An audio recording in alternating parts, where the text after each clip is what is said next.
Chapter 11. Ukraine toward a fresh new field of battle. Here was the imperial capital of Lokvakar, also known as the base of the dragon's necks, the Ov metropolis, the capital of 8 portals, the turbulent capital, the capital of love, home space, the cradle of the empire, and the unfelled. It was a collection of countless artificial planetoids revolving around the sun named Avriel, and in the orbit closest to that star sailed the imperial palace. The palace's previous form was as an enormous city ship. At a point in their past, every single Ov called that ship their home, and its population exceeded 1 million in number. As of the present day, the ship that was now the imperial palace was even more vast. A few orbital strongholds were yet larger, but those were all remodeled asteroids, in terms of structures that were entirely the fruit of human hands and human industry.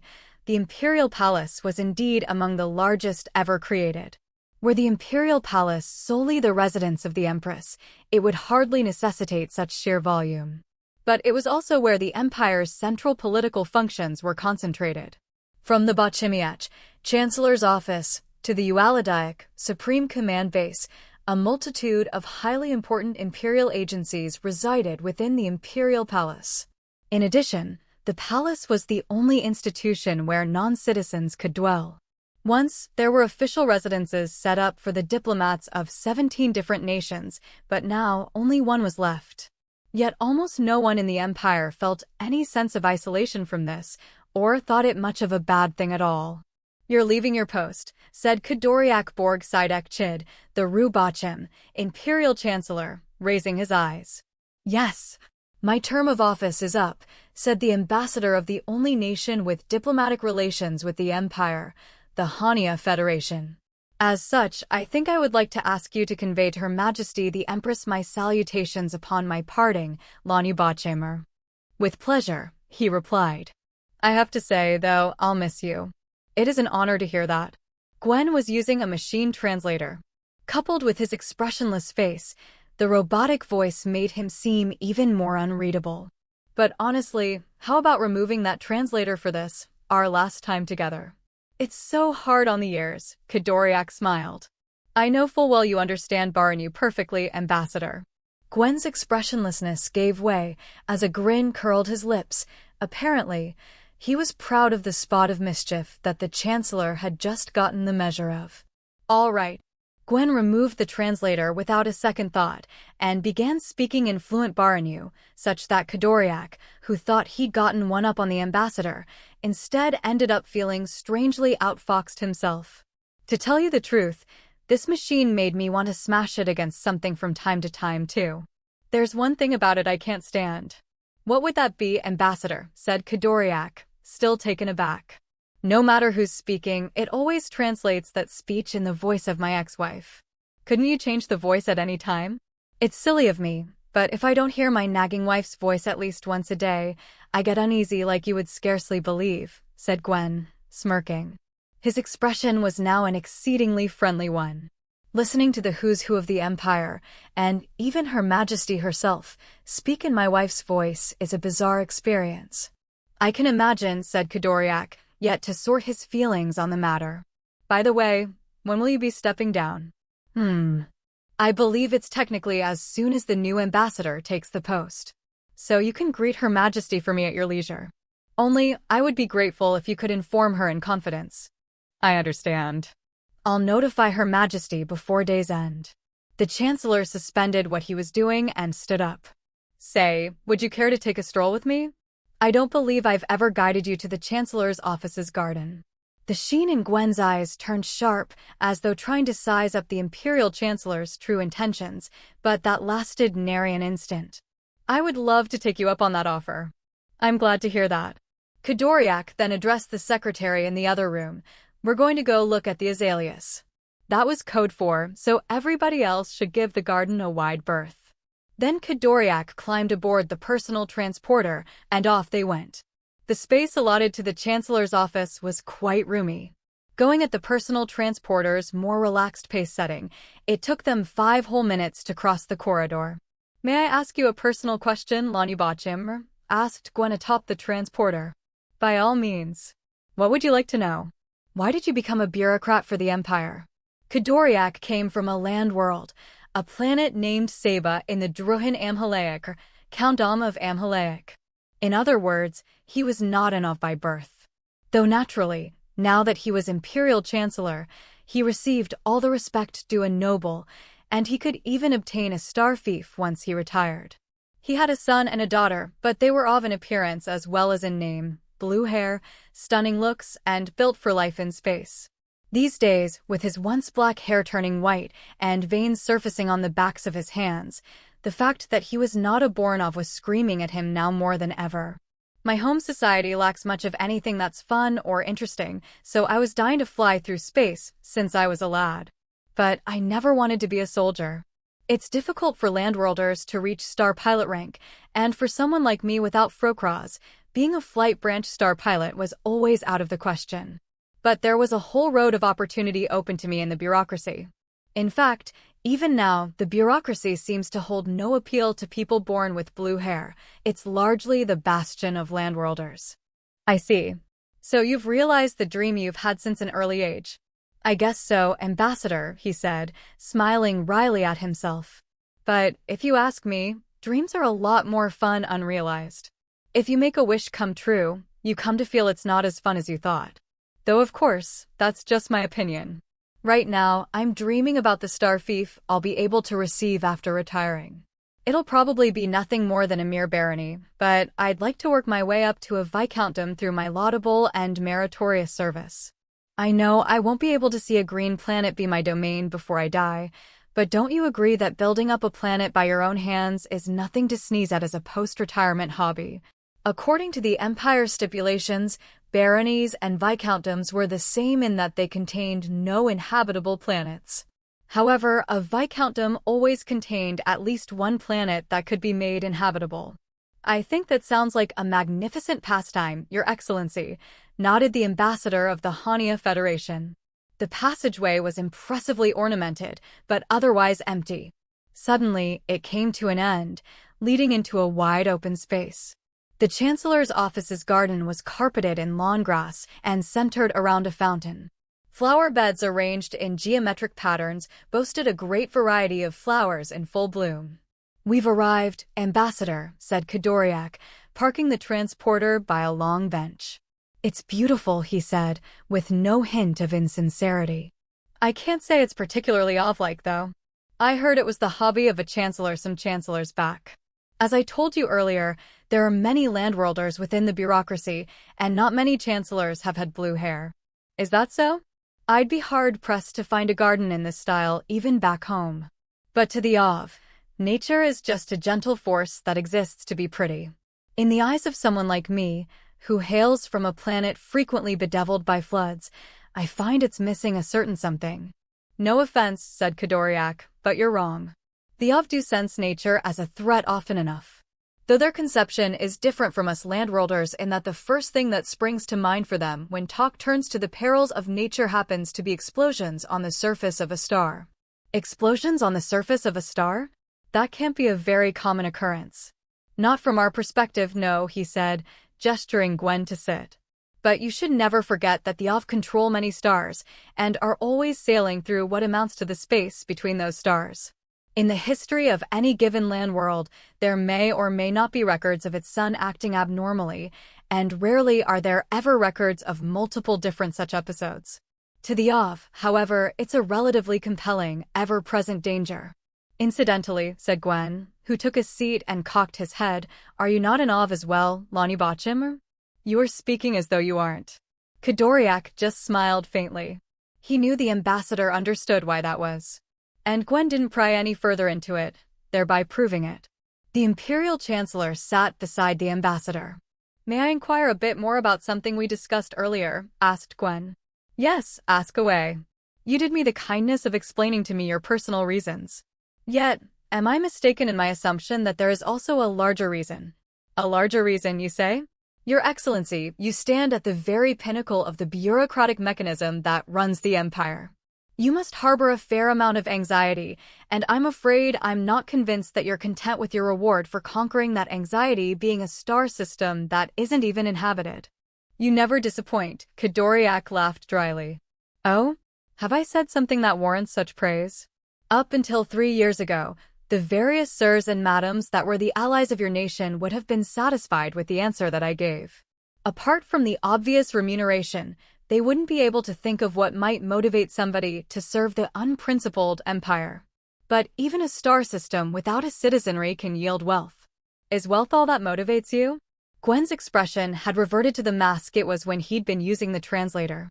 It's nothing to me either way you take it, but how's this for a reason, said Kadoriak, looking his conversation partner right in the face. The Empire and its ways are the only thing that can seal the dragon that is modern times. I'm afraid I'm unclear as to what you're trying to say. Are you really? No, forgive me, it's unbecoming of me to doubt you so rashly. But I ask you to understand that I'm feeling some reluctance to explain it in any further detail. All I can say is that the people behind the member nations of the Nova Sicilia Treaty Organization tend to focus too narrowly on the differences between the imperial and democratic systems of government, despite there being even greater chasms between the Empire and those nations. Well, you are speaking with rather literary flourishes, said Gwen, referring to his use of the words dragon and chasms. You're certainly not all business. But in any case, allow me to correct you on one point. I remind you that we, the Hania Federation, is also one of those nations. We still uphold our end of the Nova Sicilia Accords. We've simply refrained from aligning with our allies on this matter. Oh, of course, I know that, Ambassador. Yet your nation strikes me as a tad different from the others, so it appears I forget from time to time. Different. Gwen's eyes lit up. Oh, never mind me, Ambassador, said Kadoriak, averting his gaze from Gwen's face toward the dazzlingly full-bloom orchids in front. I should leave the abstractions to others. It doesn't suit a business type like me. Don't worry, you haven't hurt my feelings, said the ambassador, waving his hand. It's undeniable that the history of the formation of our federation stands out. Almost all interstellar powers had experienced annexing or merging with other nations, to say nothing of the Empire. But the Hania Federation had never assimilated any other nations. The beginnings of the Federation lay in the civilization that was the first in human history to bring planar space navigation to fruition, the Sume star system. The Sumanians made use of planar space to settle myriad low-population systems en masse, expanding their might and influence along the way. Those large settler populations then agreed to be incorporated into the Federation, and while it did employ tactics that could be called invasionary, depending on one's point of view, history attested that the Federation never once expanded through means of military pressure or the cooperation of its allied powers. Now, may I at last ask you the real reason Your Excellency has deigned to show me this garden? Whatever do you mean? Kadoriak played dumb. I had yet to engage in a personal conversation with you, so I just thought I'd use this opportunity, Ambassador. A conversation with an ambassador who will be stepping down? I'm not that devoted to the work side of things, you know. What's running through your mind? So you want me to come out and say it, I see, said Gwen, grinning wryly. Very well. I know that your nation has its concerns regarding our federation. You fear that in the end, the Hania Federation will be loyal to the Nova Sicilia Accords, and that really, we're just waiting for the perfect chance to rejoin the fray and strike the most brutal and effective blow possible. Contemplating the worst-case scenario is just part of politics. It's a regrettable eventuality, but I ask you kindly to understand. I must say, though, I fail to comprehend what that has to do with our stroll. Even if I asked you something of the essence, you would never answer, Ambassador. Even if I answered, you would never believe me, Lonnie Botchimmer. But nothing is stopping you from trying to get a feel for our Federation's true intentions through my responses. I'd never, said Kadoriak, stroking his face. It may be different in your nation, but in the Empire, bureaucrats have their hands full simply carrying out everyday affairs.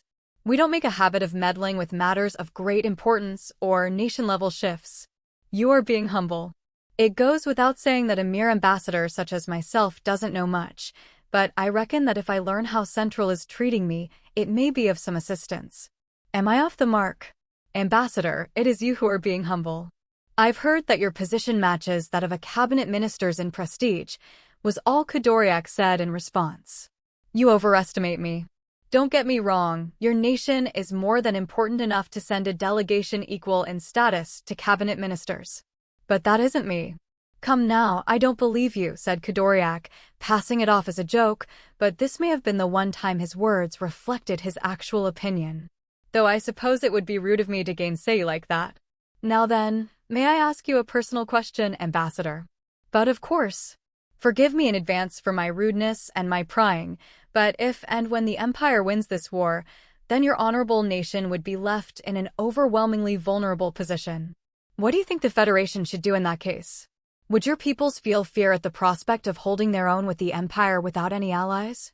My, Your Excellency, that is not a question I would call personal. I am asking you for your personal opinion, Ambassador, sir. Is that not personal enough? My personal opinion, eh? Gwen folded his arms. His mien of deep reflection came across as slightly affected. I'm afraid that since I haven't given the idea much thought, I don't have an answer for the sudden question. You've never given it thought? Kadoriak looked surprised. That's right. Not to repeat myself, but I am a mere ambassador. Even if I ponder the future of nations, nothing of value will result from it. So I don't have a personal opinion. I can, however, introduce you to a certain train of thought. Oh. The Chancellor narrowed his eyes with intense interest. As you know, we have obtained many planets through settling. But it was not our goal to obtain those planets. That was simply the end result. Put another way, we terraformed planets in order to secure living space for our burgeoning population. And before we realized it, we had a multitude of star systems under our control. I see. Our Federation is akin to one giant family, with the Sume star system as the parent standing above her children. Planets that have only just begun being settled need support from more developed planets and can't maintain security on their own. For a variety of reasons, the descendants of the Sumanians consolidating the systems into one overarching federation was very much the natural course of events. And yet, with hindsight, one must wonder whether a family really needs a single locus of power. In any case, the point is, when a population grows, there needs to be new living space. A fascinating history, Ambassador. On the other hand, we can't seem to shake the habit of thinking of ourselves as Sumanians. Sumanian culture holds to a unique logical framework, you see. Obviously, that Sumanian lifestyle has spread to every corner of the Hania Federation. And there's nothing we detest more than outsiders chiming in on our systems of thought. At least, that is one of our core values. Which is why Sumanians desire worlds comprised solely of Sumanians if at all possible, and a lot of worlds at that. To elaborate even more, they want those Sumanian worlds to multiply at some point. Although, to be fair, acquiring more worlds would be the outcome, not the goal. Ultimately, if Sumanians get their way and set up worlds of nothing but Sumanians, a Sumanian federation of systems, a single locus of power, would no longer be strictly necessary. That is quite an unshrinking opinion. It isn't my opinion, and I implore you to avoid that impression. I've just recounted to you an opinion, one among many. But with powers like the united humankind around, that desire will never come to be. Correct, said Gwen, nodding vigorously. Over there, it's one's personal liberty where they settle, and a star system government can't deny their decision. The Greater Alcant Republic and the People's Sovereign Stellar Union are no different, either. As far as I know, there is only one power that grants star system governments the right of settler selection. Land World Administrations, Kadoriak corrected him, not star system governments. That is the term used in that one power. Right, of course. Gwen joined his hands and rested his chin. But the point stands. If we manage to fulfill that condition, then we don't need an interstellar state of our own. At least, that is what many believe. I see. So if the Empire collapses, then Hania can just continue as normal, and if the Empire wins, then there's no urge to try to deal with an enormous galactic power on equal terms. According to that train of thought, yes. But needless to say, there are many who don't think kindly of that view. In fact, many go beyond the realm of mere disagreement. They feel that opinion cannot be allowed to exist. No matter where you go, there are always people who receive preferential treatment from the state. That is the truth. As such, Central may indeed be waiting for the perfect moment to strike, just as your honorable nation fears. I, a mere ambassador, am not privy to such matters. But I urge you not to fly to conclusions. Since we're a part of the Nova Sicilia Treaty Organization, there is little chance our Federation will lend a hand to the Empire's cause. But that does not necessarily then mean that we will assist in the efforts to defeat the Empire either. There is a distinct possibility that we remain silent observers. Then Gwen got up to his feet. Now then, Lonnie Botchammer. I couldn't possibly take up any more of your Excellency's valuable time, yet regrettably, I must ask for a guide, for I don't know where the exit is. I will guide you, all the way to the entry to the Chancellor's office. That is too kind of you, I couldn't. Please, it's no trouble at all. This is an expression of my gratitude. Though I do feel as though you may have just talked me into doing you this favor. Leifir was freed from her status as Lady Agent of the Countdom of Aptic about 2 weeks later. Granted, the only duty she'd actually carried out as Lady Agent was approving Macrit Talus for the Land World Administration, but she was still deeply grateful to be released from this position, because it kept her bound to Aptic, unable to return to her mission in the Star Forces.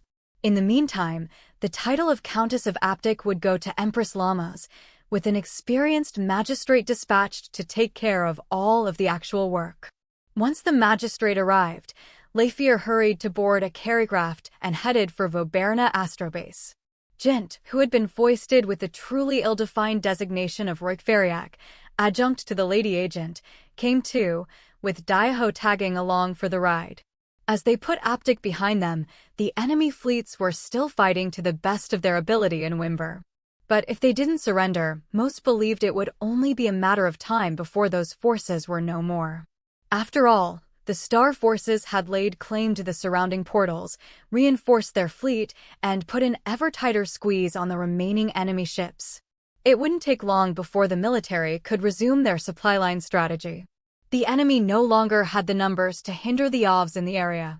Fresh new ships were being taken to Voberna without pause. Facilities capable of constructing interstellar ships resided solely in the imperial capital, so all warships, too, were crafted in Lokvakar. Typically, the whole crew would board the new ship at the capital before taking it on a familiarization voyage, but in this time of war, they couldn't afford to abide by that tradition. Replacing downed warships, in particular, was now a task for astrobases. Large ships would be taken to their destinations by a small number of navigation crew, while smaller ships would be taken within supply ships. Inside the chatting lounge room of the carrycraft Borer, which had passed through the Voberna portal, Leifir was gazing at the footage of the outside. It was a collection of spheres with a number of tubes floating in the vicinity, the Lakerbo Voberna construction site. And around the construction site hovered countless enormous supply ships. Astrobase construction sites were a bit of a misnomer, as they couldn't construct ships, but they could easily repair them. In fact, the assault ship that Leifir rode was undergoing its final round of inspections there now. Looks like we can finally hitch Daiho a ride to the Royal Palace of Cryeb, said Jint. Said Cat was currently dozing on a couch in that room, which was occupied only by the duo and their pet, since this carrycraft flight was arranged for their sakes. At first I thought he was just super friendly with everybody, but now I know better. He's just got no desire to engage with anything. He musters plenty of energy when I try to get him washed, but apart from that, he's lazy as sin. I see now, said Leifir, hitting upon a new realization. I thought you and Daiho were similar, but I couldn't put my finger on how. But now I know. Would you stop? Frowned Jint. I'm not lazy, I'm calm and collected. And how do you know Daiho isn't calm and collected? How can you tell the difference between collected and lazy? You can't tell through your actions. I don't scratch people during bath time. As soon the word bath left Jint's lips, Daiho perked up an ear. Clearly, he was on high alert. It's the only word he knows, Jint shrugged. If I take a single step toward him, he'll sprint off. Then don't. If he damages the furnishings, I'll have the unit commander to answer to. I won't. Daiho's a hurricane when he's running away. He may be small, but he's a beast of tooth and claw. Is he now? Well, in that case, you are different from him. Because even when you're fleeing for your life, your expression is lax as can be, she said. For Lafier, this was not poking fun. She was merely stating her unvarnished estimation. "Thanks for the judicious evaluation of my character," said Jint exasperatedly, before taking a seat and looking at the live feed of the outside being displayed on the walls. The construction site was zooming larger and larger. They'd be bearing alongside it in no time. "Guess it's nearly time." Jin took the cat carrier in hand and approached the couch upon which Daiho lay sprawled. "Is it going to be okay?" worried Lafier. "Oh, you mean you know what?" he said, avoiding the word bath. "It's fine. He's forgotten by now. Plus, the little guy likes being inside the carrier, for the most part. Don't even need to pick him up." And, exactly as he said, Jint had only to open the carrier for Daiho to nestle inside it. "Wow. Your cat is a strange one. All of Daiho's siblings hate the carrier. I think he's just used to it. At your place, the cats hardly ever need to be corralled into carriers." Fair point. At Lafier's place, namely, the Royal Palace of Cryop, an artificial planetoid with living quarters spacious enough to comfortably accommodate 50,000 people, the cats were left to roam free. "He'll forget all about me in no time," Jint smiled sadly. "We don't expect even the cats to remember us." Which is well advised. Now locked beside the target ship, interrupted the onboard speakers. "All passengers, please prepare at once to disembark." "Shall we go, Jint?" said Lafier, rising to her feet. The two of them, seen off by the star pilots of the borer, stepped off the carrycraft. While atop the personal transporter, Lafier used that time to connect her wrist gear to the site's CompuCrystal net to retrieve information regarding the new ship. She had, of course, been informed to an extent beforehand, but she needed to get a grasp on the latest info now while she could. On a fundamental level, the new assault ship's crew wouldn't change. There were some deaths among the NCCs, as well as the injured in need of long-term recuperation. In addition, some had been discharged, returning to their home planets. Their replacements were already lined up. But the roster of star pilots remained the same as before, and it seemed they had already gathered together. With the loading of fuel and supplies, and the last adjustments all complete, they could apparently take off whenever they wished to. Having thus checked up on the ship's condition, Lafier noticed Jint was still with the cat. "You forgot to drop him off, didn't you?" She couldn't help it if her tone sounded a little scolding. When it came time to input the destination into the transporter, Jint had directed it to take them to where the new ship was waiting, Ruxudamitdana, Repair Dock 127, without hesitation.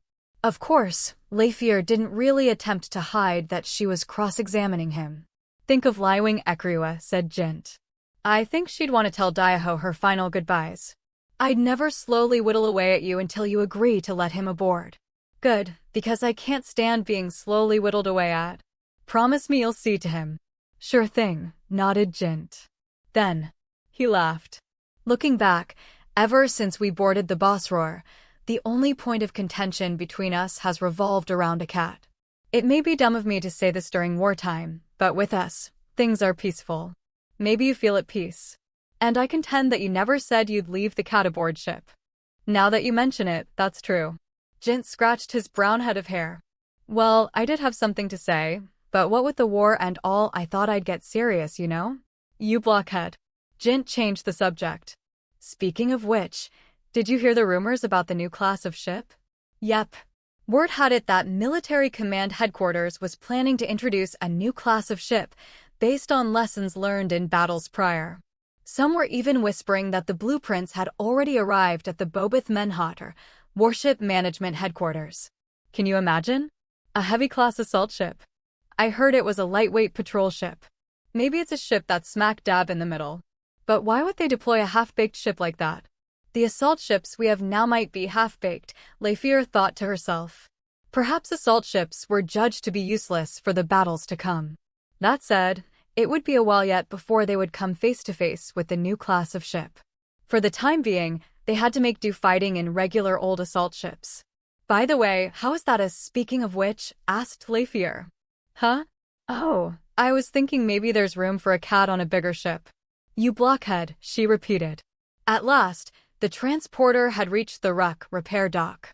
Inside, there was microgravity. Leifir's new ship was floating there, encircled by a slew of tubes. Some steel cords connected the entrance to the dock to the assault ship. The steel cables had grips to use for locomotion. Leifir grabbed a grip and pushed the button. She was then hauled quickly over. Partway there, she released the grip and flew the rest of the way using inertia only. She could change direction or slow down by touching the steel cord with one or both of her military-issue boots. To the Av, who were accustomed to weightlessness, this was hardly worthy of note, but if an inexperienced lander attempted the same motions, they would only hurt themselves. All too aware that was the case, Jin held onto the grip the entire way. Sabash was there to greet them in the airlock room, which was left open. "Welcome back, Captain," Sabash saluted smilingly. "And I commend you for your hard work as well, Lai Winglin. The accounting NCC has been waiting impatiently for your return." "I'm sure she has a handle on everything, even without somebody like me around," replied Jint. "Yes, she told me as much. Yet it seems there are matters that have need of the clerk's approval. You have plenty of work piled up. Now then, Captain, right this way. The inspector supervisor and the deputy star pilot are awaiting you on the bridge." "Thank you for your trouble, senior star pilot." Leifir breathed in the new ship's smell. It had inherited the name Bossroer, and since it was exactly the same model, part of her could believe the Bossroer had come back to life for her. They entered the bridge, where stood mechanics Lai Wing Samson and Lai Wing Ekriwa. "Senior star pilot, the flag," said Leifir. "Yes, Captain. I will restore it." Sabash presented a box, and she opened it. Out came the ship's banner of the Bossroer, the very same one she'd rescued from the vessel's predecessor right before it exploded. She hung up the WASP design flag on the wall behind the captain's seat. "This time, I'll fight even more skillfully than before. You can count on it." Then she spun back around to regard her subordinates. "It's an honor to have you again." The 4 star pilots saluted it together. "Now, prepare for takeoff," she ordered. And so the star pilots headed for the door. "What about the cat?" she heard Ekriwa inquire. She wasn't asking where the cat was. Her eyes were on the carrier in Jint's hands. "We're not allowed to take him with us this time around," said Jint. "So this is goodbye for the time being. Hang out with him now, if you're willing." Ekriwa pulled a sad expression. This was the first time they'd ever seen her make a face that stark. "She's of a strong conviction that bringing a cat to war is misguided," said Jint, glancing repeatedly Leifir's way. "So you intend to paint me as the villain, I take it?" She narrowed her eyes at Jint, who was making every indication that this was all Leifir's fault.